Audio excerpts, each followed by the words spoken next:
Hi అండి, అందరికీ నమస్కారం. ఉద్యోగ పెన్షనర్ల 8వ వేతన సంఘానికి సంబంధించి ఒక ఇంపార్టెంట్ అప్డేట్ అయితే రావడం జరిగింది. ఇక విషయంలోకి వెళ్తే 8వ వేతన సంఘం అమలు ఆలస్యమైతే కేంద్ర ప్రభుత్వ ఉద్యోగులకు 93 లక్షల వరకు బంపర్ అరియర్స్ లభించే అవకాశం ఉంది. షిప్మెంట్ ఫ్యాక్టర్ ఆధారంగా బేసిక్ శాలరీ భారీగా పెరగనుంది. కేంద్ర ప్రభుత్వ ఉద్యోగులు తమ జీతాల పెంపు కోసం ఎంతో ఆసక్తిగా ఎదురుచూస్తున్నారు. 8వ వేతన సంఘం సిఫార్సులు అమల్లోకి వస్తే ఉద్యోగుల జీతాలు భారీగా పెరుగుతాయి. బేసిక్ శాలరీ నుంచి డీర్నెస్ అలవెన్స్ లెక్కల వరకు అన్నీ మారిపోతాయి. అయితే ఈ సిఫార్సులు అమలు ఆలస్యమైతే తమకు ఎంత అరియర్స్ లభిస్తుందనే ప్రశ్న ఉద్యోగుల మనస్సులో ఉంది. ఒకవేళ 8వ వేతన సంఘం అమల్లో ఆలస్యం జరిగితే సెంట్రల్ గవర్నమెంట్ ఎంప్లాయీస్కు లక్షల రూపాయలు అరియర్స్ వచ్చే ఛాన్స్ ఉంది. 8వ వేతన సంఘం సిఫార్సులు అమలు ఆలస్యమైతే కేంద్ర ఉద్యోగులతో పాటు పెన్షనర్లకు కూడా అరియర్స్ ప్రయోజనం అందుతుంది. 7వ వేతన సంఘం గడువు 2025 డిసెంబర్ 31తో ముగిసింది. ఆ తర్వాత 2026 జనవరి 1 నుంచి 8వ వేతన సంఘం అమలు చేయాలనే ప్లాన్ ఉంది. కానీ కమిషన్ రిపోర్టు తయారీ ప్రభుత్వం ఆమోదం పొందడానికి టైం పట్టేలా కనిపిస్తుంది. ఈ లేట్ కావడం వల్లే ఉద్యోగులకు అరియర్స్ రూపంలో భారీ లాభం కలగనుంది. ఇందులో షిప్మెంట్ ఫ్యాక్టర్ కీలక పాత్ర పోషిస్తుంది. దీని ఆధారంగానే కొత్త బేసిక్ శాలరీ ఎంత అనేది ఫిక్స్ అవుతుంది.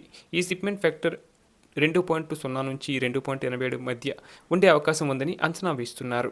అలాగే 8వ వేతన సంఘం సిఫార్సులు లేట్ అయితే ఉద్యోగులకు అరియర్స్ రూపంలో పెద్ద మొత్తంలో డబ్బులు అందుతాయి. ముఖ్యంగా లెవెల్ 15 నుంచి 18 వరకు ఉన్న సీనియర్ అధికారులకు ఈ అరియర్స్ ఏకంగా 90 లక్షల కంటే ఎక్కువ వచ్చే అవకాశం ఉంది. లెవెల్ 15 నుంచి 18 కేటగిరీలో ప్రత్యేక కార్యదర్శులు, ప్రధాన కార్యదర్శులు, ఐజీ స్థాయి ఉద్యోగులు, అధికారులు, కేబినెట్ సెక్రటరీ లాంటి సీనియర్ అధికారులు ఉంటారు.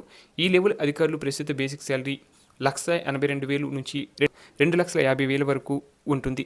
ఒకవేళ 8వ వేతన సంఘంలో షిప్మెంట్ ఫ్యాక్టర్ 2.86% ఫిక్స్ అయితే లెవెల్ 15 నుంచి 18 వరకు ఉన్న ఉద్యోగులకు లక్షల్లో అరియర్స్ వస్తాయి.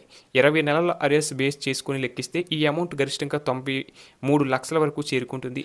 అయితే ఇవన్నీ కేవలం అంచనాలు మాత్రమేనని గుర్తుంచుకోవాలి. అరియర్స్ ఫైనల్ క్యాలిక్యులేషన్ అనేది పే కమిషన్ సిఫార్సులు ప్రభుత్వం తీసుకునే నిర్ణయం 8వ వేతన సంఘం అమల్లోకి వచ్చే ఫైనల్ డేట్ మీద డిపెండ్ అయి ఉంటుంది. ఒకవేళ షిప్మెంట్ ఫ్యాక్టర్ను 2.0 బేసిక్తో లెక్కిస్తే అరియర్స్ 36 లక్షల నుంచి 50 లక్షల వరకు ఉండొచ్చు. షిప్మెంట్ ఫ్యాక్టర్ పెరిగితే బేసిక్ శాలరీతో పాటు అరియర్స్ కూడా పెరుగుతాయి. అలాగే షిప్మెంట్ ఫ్యాక్టర్ అనేది ఒక మల్టీప్లయర్. దీని ఆధారంగానే పే కమిషన్ కేంద్ర ఉద్యోగుల బేసిక్ శాలరీని లెక్కిస్తుంది.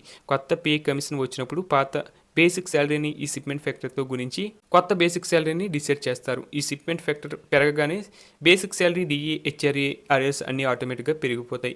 7వ వేతన సంఘంలో షిప్మెంట్ ఫ్యాక్టర్ను 2.57గా నిర్ణయించారు. ఇది 2016 సంవత్సరం నుంచి అమల్లోకి వచ్చింది.